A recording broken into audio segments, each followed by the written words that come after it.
Alors, vous êtes très nombreux à suivre cette très belle émission. Mesdames et messieurs, bonsoir et bienvenue à travers justement votre beau vidéo sur YouTube, Le Grand Sportif Mag. Nous sommes très heureux de partager encore une fois de plus ce moment exceptionnel ensemble avec vous, concernant également nos léopards de la RDC qui vont participer également pour le mois de mars prochain les barrages continentaux de la Coupe du Monde 2026, les tout dernières chances pour nos léopards de la RDC d'obtenir et de s'offrir ces tickets qualificatifs à la Coupe du Monde 2026. Laisse-moi vous raconter beaucoup de choses qui se passent également sur le réseau concernant également nos léopards de la RDC et certains joueurs. Je vous annonce également 3 joueurs pourront bien sûr, leurs dossiers pourront bien sûr être prêts pour le mois de mars, qu'ils évoluent également avec la République démocratique du Congo. Mais avant de débuter cette émission, nous allons commencer par les informations. Nous allons vous informer concernant également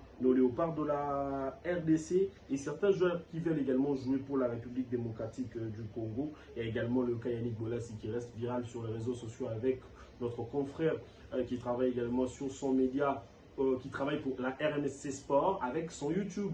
Qu'on l'interview, vous allez comprendre que Yannick Bolassi aspire toujours jouer la phase finale de la Coupe du Monde avec la République démocratique du Congo. Est-ce que ce rêve-là sera-t-il réalisé après qu'il aille accepter de jouer pour le Congo à l'âge de 23 ans? Il a accepté de jouer la RDC alors qu'il évoluait également au sein de la formation de Crystal Palace, lui qui a été sollicité par 2 grands clubs en Angleterre où il a évolué du côté bien sûr de Everton, espérant peut-être qu'il va justement faire le nécessaire pour jouer avec la République démocratique du Congo. Mais j'aimerais d'abord commencer par vous citer les joueurs qui sont donc approchés par Sébastien Desabre.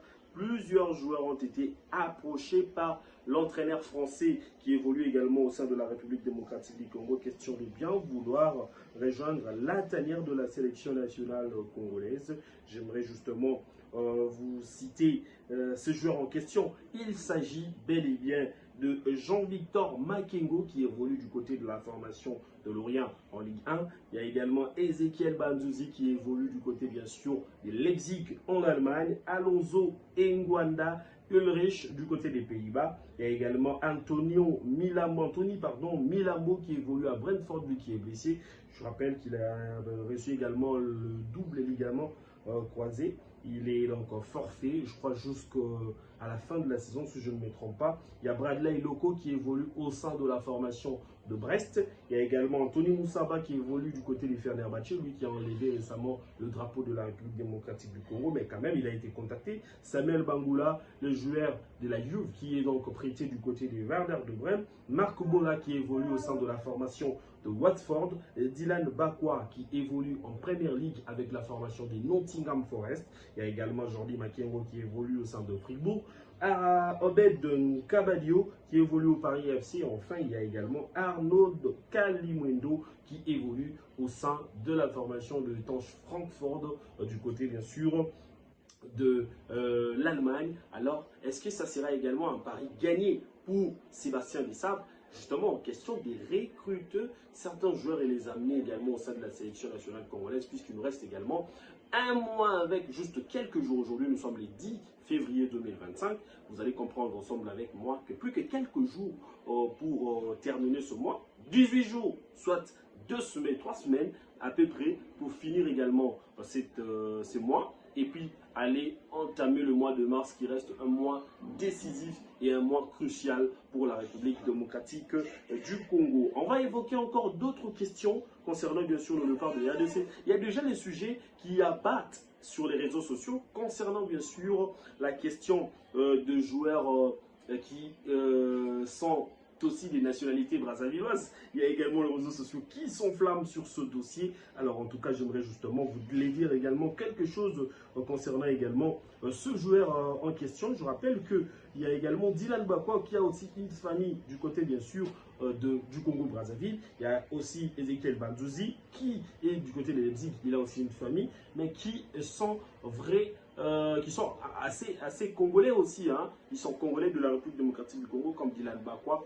Des joueurs qui sont attachés également à la culture congolaise. C'est vrai que nous sommes des capitales les plus rapprochées du monde. Et c'est 2 nations qui sont assez proches. Alors, moi, je pense que C'est cette possibilité-là, c'est le lobbying et le management que nous pouvons également apporter pour rejoindre, pour faire venir également ce jeune et jouer également pour la République démocratique du Congo. Alors moi je pense qu'il faut éviter ces genres de débats sur les réseaux sociaux. Les joueurs peuvent avoir des familles au Congo-Brazzaville et à Kinshasa, mais il fait le choix de jouer pour la RDC. C'est vrai que la RDC, il y a aussi un enjeu très majeur concernant bien sûr la qualification à la Coupe du Monde. Un rêve pour tout le joueur, tout le grand joueur qui aspire également à jouer cette prestigieuse compétition, cette grande fête, cette grande messe pardon, du football mondial. Alors peut-être que c'est l'une des choses qui peut attirer ce jeune joueur également pour la République démocratique du Congo. Mais jusque-là, ces joueurs-là n'ont pas encore donné leur accord officiellement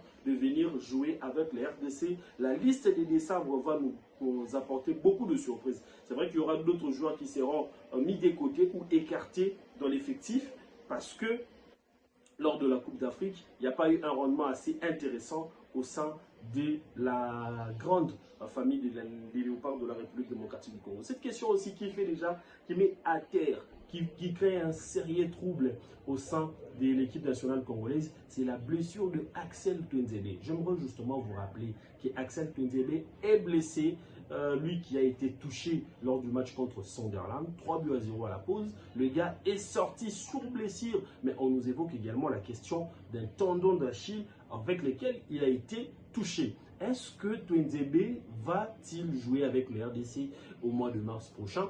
La question reste pertinente et intéressante. Laisse-moi vous dire pourquoi c'est pertinent et intéressant. Tuanzebe, la durée de son indisponibilité n'a pas été annoncée par la formation de Gonley. Mais le média ou le quotidien Gonley Express nous annonce qu'il est touché au tendon d'Achille. Selon les experts que nous avons justement contactés concernant cette blessure, et si seulement si c'est léger, il peut y avoir 3 semaines de rééducation pour revenir.